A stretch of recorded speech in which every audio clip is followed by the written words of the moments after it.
దాడి జరిగిందనంటే నాకు 29వ తారీఖు నాడు మార్చి నెలలో 2024 నా మీద దాడి జరిగింది.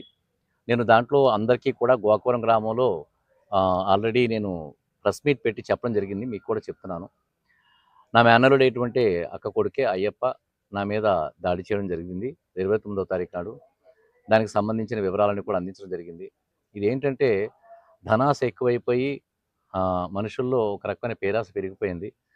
కారణం లేకుండానే అన్‌పార్లమెంటరీ లాంగ్వేజ్ తోటంటే సభ్య సమాజం వినకూడని పద్ధతిలో మాట్లాడుతూ దాడి చేయడానికి ప్రయత్నం చేయడం జరిగింది. డబ్బు ఆశతోటి నన్ను బ్లాక్‌మెయిల్ చేస్తూ నన్ను ఇబ్బంది పెడుతున్నారు. ఆ విషయాన్ని నేను మా ఊరి sub inspector SI Pavan Kumar గారికి, అలాగే సీఐ గారికి, కిషోర్ గారికి తెలియజేయడం. రేపు ఎస్పీ గారిని కూడా కలుస్తున్నాను ఈ విషయంలోని. దానికి సంబంధించి అప్పుడు దాదాపుగా ఒక్కసారి దాడి జరగలేదు. 5 సార్లు నా మీద దాడి చేశారు. ఒక్కదానికి నేను సాక్ష్యం చెప్పలేను గానీ, మిగతా 4 సందర్భాల్లో కూడా అతను దాడి చేసిన విధానం కానీ, అక్కడున్న జనాలు చూడడం కానీ, అతను ఉపయోగించిన అసభ్య పదజాలం కానీ ఇవన్నీ జనం చూడడం జరిగింది. 29వ తారీఖు చాలా ఉధృతంగా వచ్చాడు.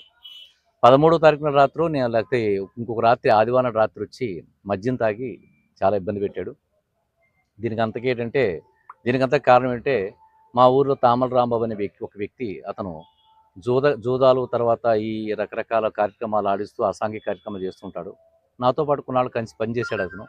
నేను అతను మానుకోమని చెప్పాను. అతను మానుకోకపోతే నేను అతను బయటికి పంపించేశాను. అతను బయటికి పంపించేసిన ఆక్రోషంతో ఇతను నా మేనల్లుడు అయ్యప్ప, అతను తోడున్న కట్ట కళ్యాణం, అలాగే కొంతమంది ఎవరైతే ఉన్నారో వాళ్ళు, మా తమ్ముడు కూడా ఉన్నాడు ఇందులో, మన కంబాల మురళి అనే వ్యక్తి. వీళ్ళందరూ ఏంటంటే ఒకటిగా మారి నా మీద దాడి చేయడానికి ప్రయత్నించడం, రకరకాలుగా చేయడం.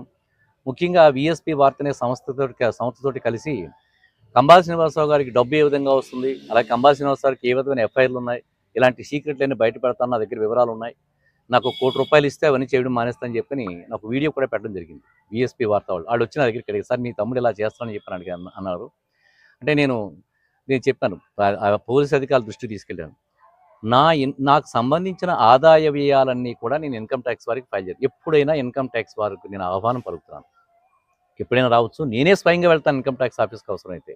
వెళ్ళి నేను చెప్తాను, సార్ నాకు ఏదైనా తప్పులు ఉన్నాయో వెరిఫై చేసుకోండి, ఏమైనా పొరపాటు నా వైపున జరిగితే నేనే వచ్చి మీకు ట్యాక్స్ కడతాను, నా దగ్గర నుంచి ఏమైనా లోపాలు జరుగుతుంటే నేను కూడా సరిగ్గా నేను లెక్కలు చూసుకున్నానో లేదో నాకు తెలియదు, మీరు రన్నింగ్ చెప్పి నేను ఆహ్వానిస్తాను, అది దానికి ఏం ప్రాబ్లం లేదు అది.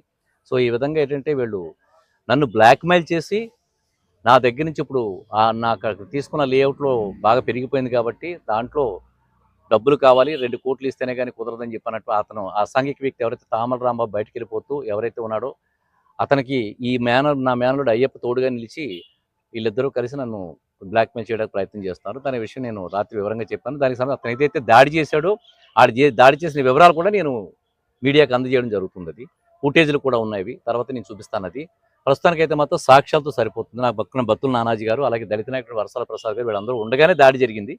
వీళ్ళందరూ చూశారు, వీళ్ళందరూ అడ్డుకున్నారు. ఈ విషయాన్నంతా తెలియపడం జరిగింది.